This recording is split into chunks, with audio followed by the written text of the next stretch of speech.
పవన్ కళ్యాణ్ తన సినిమాల కలెక్షన్ల విషయం మీద ఆందోళన చెందుతున్నారా? దీపం ఉండగానే ఇల్లు చక్కదిద్దుకోవాలన్నట్టుగా క్రేజ్ ఉండగానే భారీగా సంపాదించాలనే ప్రయత్నంలో ఉన్నారా? హరిహర వీరమల్లు సినిమా అనుభవం తర్వాత ఆయన మరింత కలత చెందుతున్నారా? ఇలాంటి అనుమానాలే కలుగుతాయి. ఓజీ సినిమాకు సంబంధించి ఆంధ్రప్రదేశ్ రాష్ట్ర ప్రభుత్వం అధికారిక ఉత్తర్వులు జారీ చేసింది. సినిమా టికెట్ ధరలు పెంచుకునేదానికి అనుమతించింది. బెనిఫిట్ షోకు కూడా పర్మిషన్ ఇచ్చింది. బెనిఫిట్ షో వరకు సినిమా టికెట్ని ఏకంగా 1000 రూపాయలంటూ నిర్ణయించింది. దీంతో ఇప్పుడు పవన్ కళ్యాణ్ అభిమానులు భారీగా సమర్పించుకోవాల్సిన పరిస్థితి వచ్చేస్తోంది. గతంలో హరిహర వీరమల్లు సినిమాకి సుమారుగా 650 రూపాయల వరకు ఒక్కొక్క టికెట్ ధర నిర్ణయించారు. అప్పట్లో అదే ఎక్కువ అనుకుంటే ఇప్పుడు దాన్ని మరింత పెంచి 1000 రూపాయల వరకు టికెట్ రేట్ని పెట్టడాన్ని చాలామంది ఆశ్చర్యం వ్యక్తం చేస్తున్నారు. ఆంధ్రప్రదేశ్లో ప్రభుత్వం ఇచ్చిన జీవో ప్రకారంగా ఏదైనా సినిమా టికెట్ ధరలు పెంచాలంటే దానికి నిర్దిష్టమైన ప్రమాణాలు ఉండాలి. ముఖ్యంగా ఆంధ్రప్రదేశ్లో షూటింగ్ జరిగి ఉండాలి. దాంతోపాటుగా హీరో రెమ్యునరేషన్ పక్కన పెడితే 100 కోట్లు పైబడి బడ్జెట్ ఉండాలి. ఇలాంటి అనేక కండిషన్స్ అప్లై అయినప్పుడు మాత్రమే సినిమా టికెట్ ధరలు పెంచేదానికి అనుమతి ఉంటుంది.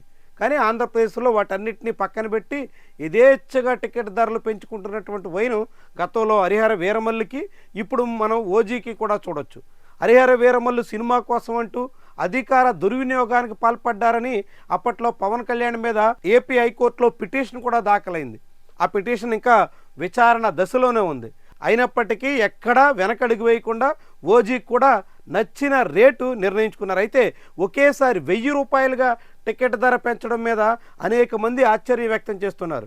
పవన్ కళ్యాణ్ ఈ సినిమాకు కూడా తొలినాళ్లలోనే భారీగా వసూళ్లు రప్పించాలి అనే ఆతృతలో ఉన్నట్టుగా కనిపిస్తోందంటున్నారు. బెనిఫిట్ షో పేరుతో భారీగా వసూళ్లు సాధించడం ద్వారా సినిమా సక్సెస్ అయ్యింది అని చెప్పుకునే ఆతృతలో ఆయన ఉన్నట్టుగా భావిస్తున్నారు. అందుకోసమే ఇంత పెద్ద మొత్తంలో సినిమా టికెట్ రేట్లు పెట్టారు అని కూడా చాలామందే విమర్శిస్తున్నారు. ఏమైనప్పటికీ కూడా ఆంధ్రప్రదేశ్ ఉప ముఖ్యమంత్రిగా ఉన్న పవన్ కళ్యాణ్ సినిమా కోసం రాష్ట్ర ప్రభుత్వం ఇంత పెద్ద మొత్తంలో టికెట్ ధరలు నిర్ణయించడం చాలా విస్మయకరంగా కనిపిస్తోంది. ఉప ముఖ్యమంత్రి హోదాలో ఉన్న నాయకుడి కోసం ప్రభుత్వం ఏం చేయడానికన్నా సిద్ధపడుతుందనేటువంటి ధోరణి ఏమాత్రం సమంజసం కాదన్న అభిప్రాయం వినిపిస్తోంది.